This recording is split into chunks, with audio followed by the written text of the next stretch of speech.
How are you all?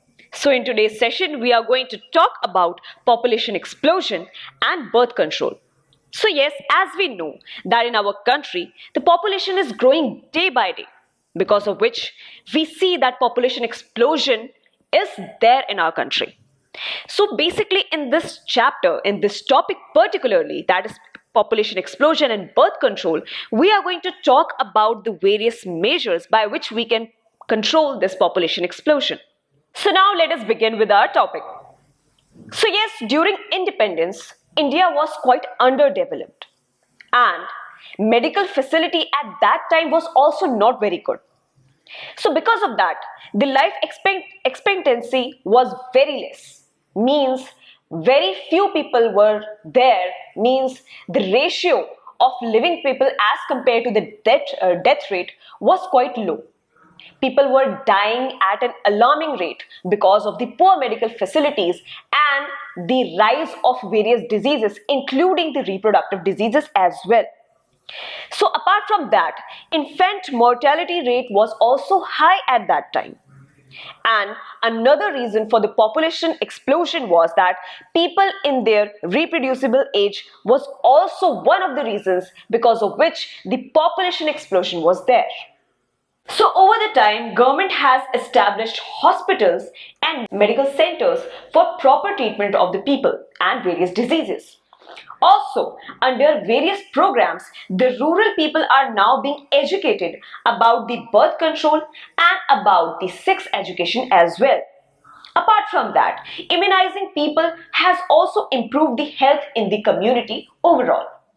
So with the various measures and strategies taken up by the government, it has now shown that there is a rapid decline in the death rate, the maternal mortality rate that is called as MMR, and infant mortality rate that is called as IMR. So with this rapid decline in the death rate, the population is increasing day by day. As you can see in this image, that how much population has increased over the years. So because of which it is leading to the scarcity of the basic requirement such as food, shelter and clothing. So taking population explosion in account, government took up serious measures to check its population growth rate. So the most important step to overcome this problem is to motivate the smaller families by using contraceptive methods. So we might have seen various posters, as you can see on your screen. It is showing a happy couple with 2 children and its slogan says, Hum do, hamare do, which means we too and R2. So this is one of the methods or one of the serious measures that government has took. Now, many couples, including couples living in urban areas or the working couples, so they have adopted an one-child norm. As you can see in this image that this couple has only single child, which is one of the measures that government has suggested. So it was also done by raising the marriageable age. Means female, if we talk about in case of female, the marriageable age for female is now 18 years. And if we talk about male, so in males, the marriage year is 21 years. Now apart from that, various incentives were also provided to the smaller families and poor families to tackle this problem that the whole country is facing. Let us now describe some of the commonly used contraceptive methods that we discussed earlier. So yes, an ideal contraceptive method should be user-friendly, it should be easily available in the markets, and it should be effective. Apart from being effective, it should possess or have least side effects, and it should not also interfere with the sexual acts. So various contraceptive methods that we are going to study in this topic are natural or traditional methods, barrier methods, various IUDs that we are going to study about, some oral contraceptives, various injectables, implants and surgical methods. So beginning with our various contraceptive methods, the first one that we are going to learn about are the natural methods. And the natural methods are basically the principle of avoiding chances of ovum and sperms meeting without any physical contact, means to avoid the physical contact between the ovum and the sperm. So natural methods are of three types. First one is the periodic abstinence, second one is coitus interruptus, and third one is the lactational amenorrhea. So in the natural methods, we are going to first study about the periodic abstinence, which means that couples avoid or abstain from coitus from day 10 to 17 from menstrual cycle. And these days are considered as the fertile period because the chances of fertilization in this period are very high. So, by practicing periodic abstinence, couples can avoid conception. That means they can avoid the pregnancy. So, the second natural method that we are going to study now is the coitus interruptus. In this method, the male partner withdraws his male genitals from vagina of female just before the ejaculation so that the sperm do not enter inside the vagina of female and the pregnancy could be avoided.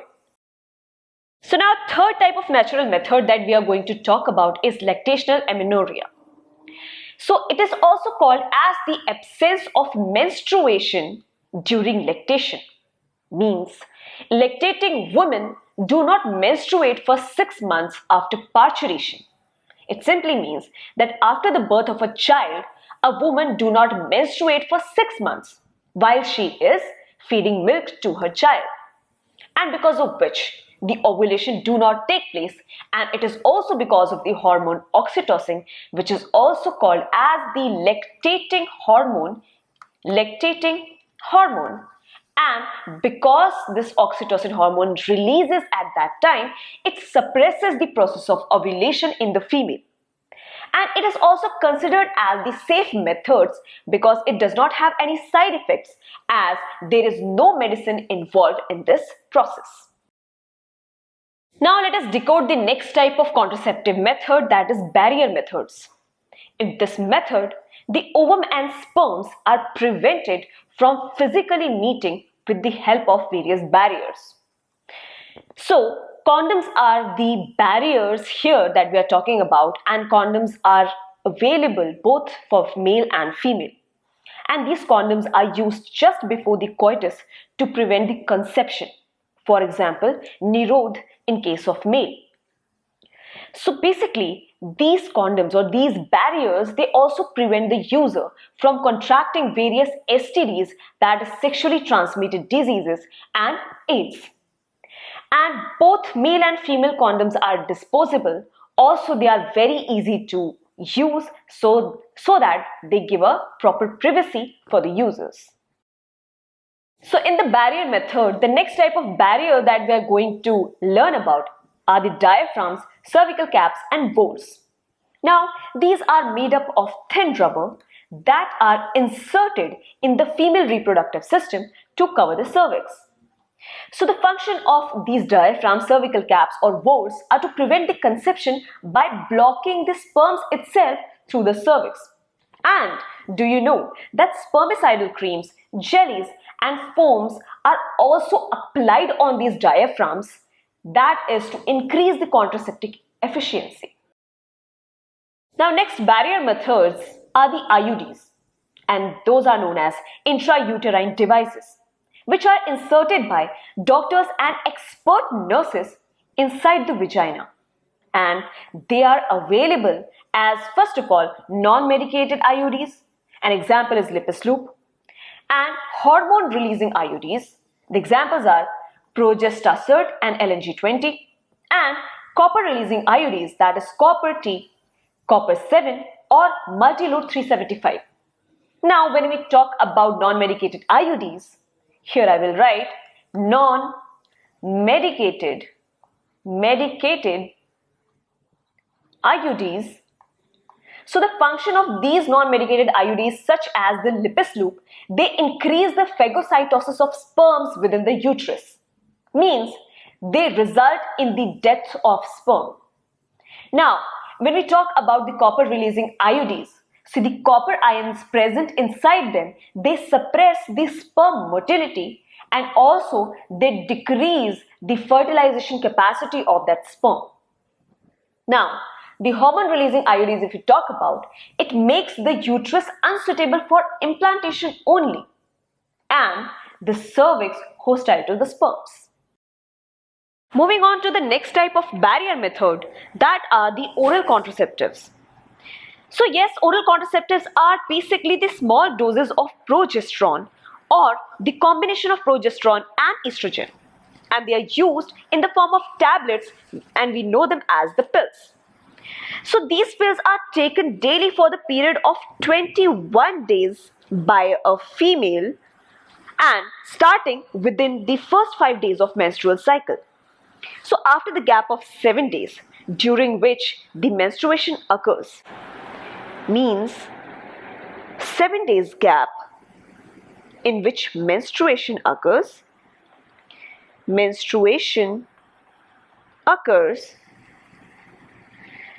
so she has to repeat the same pattern of taking these tablets for 21 days, which she has to take till that female desires to prevent the conception.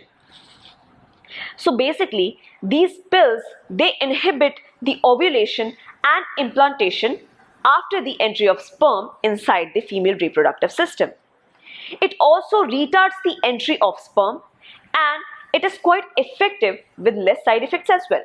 So Saheli, that we know, a new oral contraceptive, which is a once a week pill. It is to be taken by a female who wants to avoid the conception and it has a very less side effects.